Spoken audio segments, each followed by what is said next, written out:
एक aqua guard का purify model है जिसका एक्वा गार्ड न्यू मॉडल। तो हमारे पास ये basically UV based water purify technology वाला। तो हमारे पास ये रिपेयर होने आया था। तो इसमें एक हमारे पास फॉल्ट आया था। इसमें बार बार ये प्रोटेक्शन में जा रहा था। यानी जैसे मैं दिखा दूँ आगे, देखो जैसे हमारी बेसिकली क्या होती है, ऑन करते थे रेड लाइट जगती थी, रेड लाइट के बाद ऑरेंज होती थी, ऑरेंज से हमारी ग्रीन होनी चाहिए। तो ये ग्रीन नहीं होती थी, येलो से हमारी वापस रेड हो जाती थी।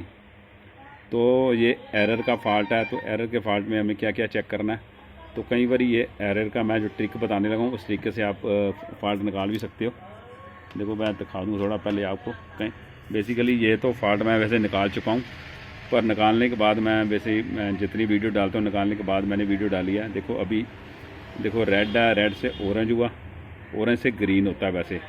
देखो ये फॉल्ट पहले मैंने निकाला। देखो तो ऑरेंज के बाद हमारा फिर रेड में चले जाता था।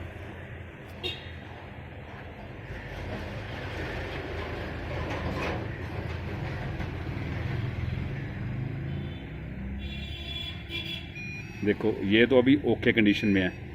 अगर आपके पास अगर रेड से ऑरेंज रेड से ऑरेंज आए, ऑरेंज होने के बाद या येलो आए, येलो के बाद फिर रेड में चले जाए, तो इसमें मैं आपको वो फॉल्ट दिखा रहा हूँ आपको।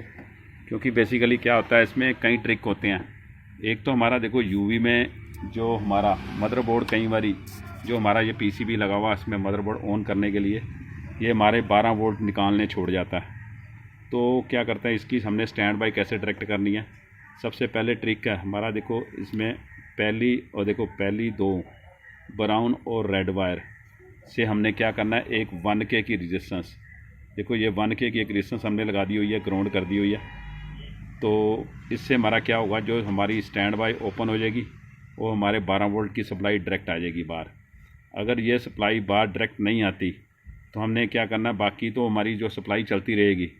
इससे हमने क्या करना है, एक 12 वोल्ट का हमने देखो अलग से एक चौक और लगा दी हुई है। देखो तो जो 12 वोल्ट की सप्लाई हमारी इससे जाती थी आगे प्रॉपर ना निकलने के कारण, वो सप्लाई हमने डायरेक्ट यहाँ चौक लगा दी हुई है इसमें।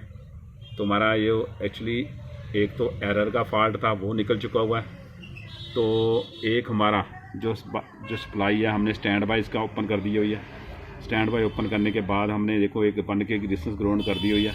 तो हमारा एरर का फॉल्ट भी निकल गया हुआ है। तो और एक और इसका ट्रिक है, अगर इस देखो इस सप्लाई में देखो इसमें क्या देखना, देखो एक ट्रिमर लगा होता है। अगर ये ट्रिमर है को देखो ब्लू कलर का ट्रिमर है, तो बेसिकली क्या होता है, ये देखो इस ट्रिमर से यहाँ से देखो आप अगर बार बार ये रेड लाइट में जाए तो ये ट्रिमर को एडजस्ट करके आप ये ट्रिमर को एंटी क्लॉकवाइज या क्लॉकवाइज एडजस्ट करके इसके वोल्टेज सेट कर सकते हो।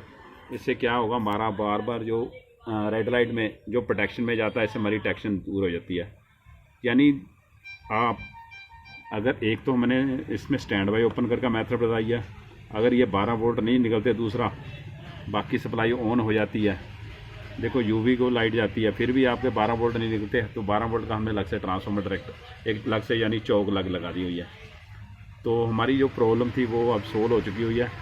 तो आगे मैंने चलो आगे भी पहले दिखा दिया। इसमें जो हमारा तो ज़्यादातर इस जो हमारे ये मदरबोर्ड हैं इसमें ज़्यादातर क्या होता है, ये हमारे जैक जो लगे हुए हैं, ये हमारे जंपर जो सेटिंग होती हैं या जंपर सेटिंग है, ये ज़्यादातर क्या होता है, ये हीट होने के कारण ये ज़्यादातर एक जगह लगे के कारण ये स्पार्क होना स्टार्ट हो जाता है। और स्पार्क होने के चक्कर में ये एक्चुअली इसको खोल के अच्छी तरह साफ़ करना पड़ता है जैक को, तो उससे भी हमारा ये फॉल्ट निकल सकता है। यानी ये 2-3 ट्रिक हैं इसमें एक्वा गार्ड के तो प्यूरीफाई में। तो ये बेसिकली प्यूरीफाई होता है ना कि आरओ। तो ये जो फॉल्ट था बेसिकली हमने नो निकाल दिया हुआ है। तो हमारे पास जो इस कंडीशन में आया था वो ओके हो चुका हुआ है। ओके, थैंक यू दोस्तों।